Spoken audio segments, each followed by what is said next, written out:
Welcome back everybody to another Fox's Life 2 devlog. It's been a while since the last one and I apologize for that. My headset broke and my current one, my replacement, does not sound very good. So I'm currently wearing two headsets. The microphone sounds not very good with my voice. I think I might have to get a different headset. Regardless, we've still been quite busy. We haven't been sitting doing nothing. One thing we've worked on is we've begun testing.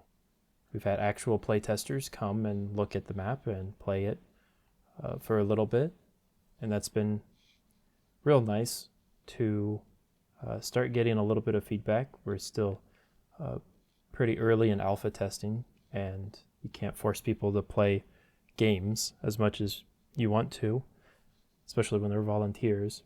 So it will take quite some time to get those fully completed.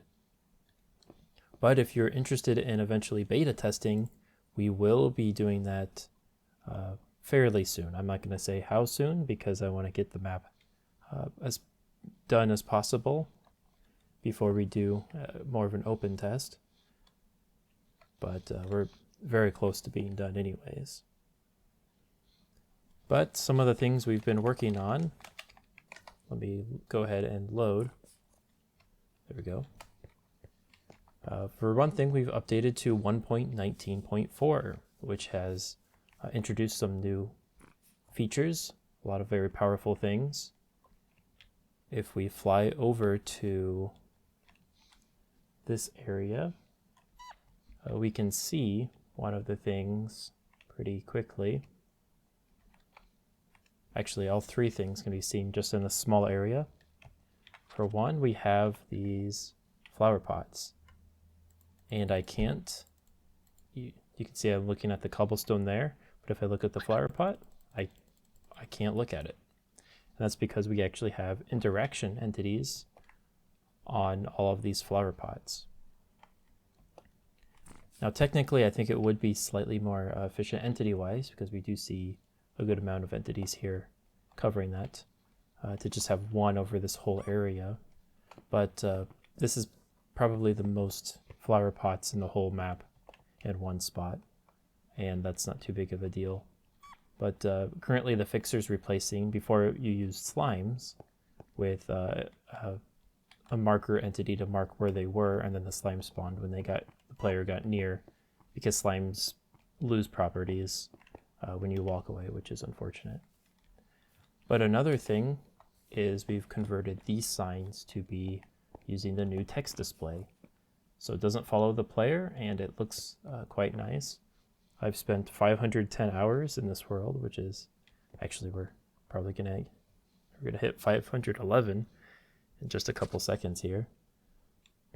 Not to mention probably 50 to 100 hours in single player, of course. And so the completion, the play time, and the death counter are all visible. And they have a longer range so they don't disappear because you can't see them through the walls anymore, which is a very nice visual enhancement. So put in good use to those entities. But my favorite addition is going the wrong way, is actually over here. So we've got these purple crates, and you can pounce on these to get some extra height early game. But what's really nice is they spawn back, and they have a nice little sound effect. And I really like the way these look. They turned out really nice for everybody. And I'll be quiet while they spawn.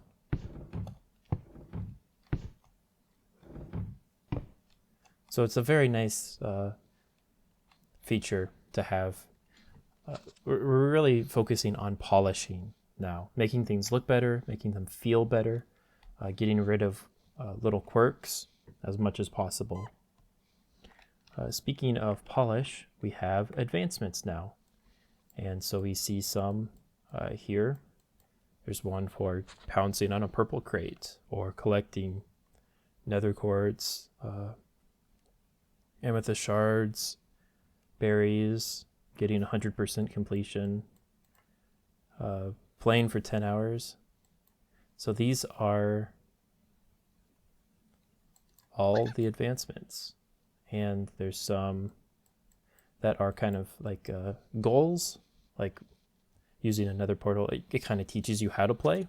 It's kind of like a built-in tutorial. And then there's some that are actual things you want to go out of your way to do that aren't really beneficial other than doing them. So advancements really help make things nicer.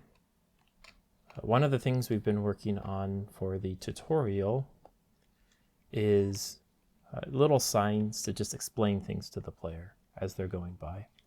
The fox that you talk to at the start, who's the actual fox you play, it tells you things and the text is gone forever. You can't read it again. So there's things like these. I think that we saw these before. That's how to use the crate, but as you go on further down, there's more signs just explaining, hey, you can sleep here, and sleeping goes hand in hand with setting your spawn. And then water is dangerous, and then they'll find out that they can die. Also, we converted the constant effects to have infinite duration. And we saw the other little tutorial sign with the Pounce purple boxes. So little signs here and there, especially in this first area, to explain how things work. So those go a long way in helping the player to figure things out. Ideally, instead of telling the player, you show the player, but sometimes, we saw where it says Pounce here. It's better to say Pounce on a purple box and it gives you jump boost. But when they just see a box and Pounce on it, and all they're given is Pounce on it, then they know, oh, this gives me boost just from experience. That's the strongest way of teaching the players, letting them play with the feature themselves, I find at least. A lot of the building we've been doing, I say we, but it's mostly been the rest of the team. I've been focusing on data packs still. It's definitely filling out areas. So some areas just feel kind of empty.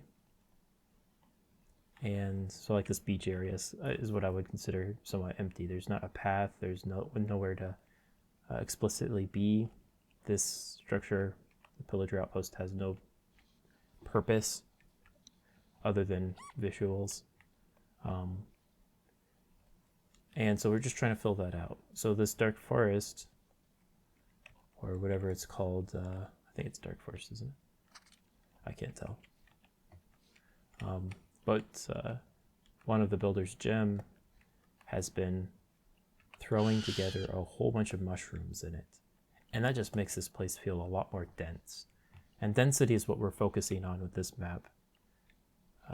The last map struggled from that quite a bit. But as we're flying through this, seeing all these beautiful patches of mushrooms and the nice trees that have been made for a long time now, we get to Funland, which was a key area in the first map. And it's one of my favorite areas in the first map because of how dense it was. And we're wanting to create that, but bigger and better, just because it's so much fun. So here's a go-kart track. Here's a giant maze, which is going to be brutal. The arcade, which is probably my favorite building here.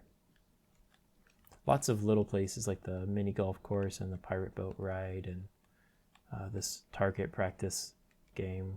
Here's the nether portal. But we also have empty spaces. So if you have any good ideas, leave them in the comments. I'd be excited to hear what ideas you have, what your favorite ride is, maybe that we can add. And here's the roller coaster, which is a fun little diamond. This structure, the warehouse, which is a puzzle, originally had these walls on the outside, but I thought I would imitate, I think Disney does this, they call it like go away blue, and so in the distance it's a lot less noticeable than a big brown box. And of course if you cover it up with plants and trees and whatnot, you can still, you can cover up a lot more of it. But we've got this huge section here that has no purpose in terms of diamonds or other unlockables. So really lots and lots of progress, really exciting things, new tools that we've been working with. The diamonds are mostly done. We have like maybe 8 or 9 left, and they're kind of put on hold because the water area is being built. Try not to go too far over there, but just wanted an update. The audio is probably weird in this video, just ignore that. I'm gonna try to get something better for the next video, but appreciate everyone being very patient. Also, this is forgot to show this, but we're gonna try to get a map in the inventory. But anyways, thanks for watching. I appreciate you being patient, and have a great day. We're gonna sit as the fox. Let's sit as the fox. Here we go. Bye.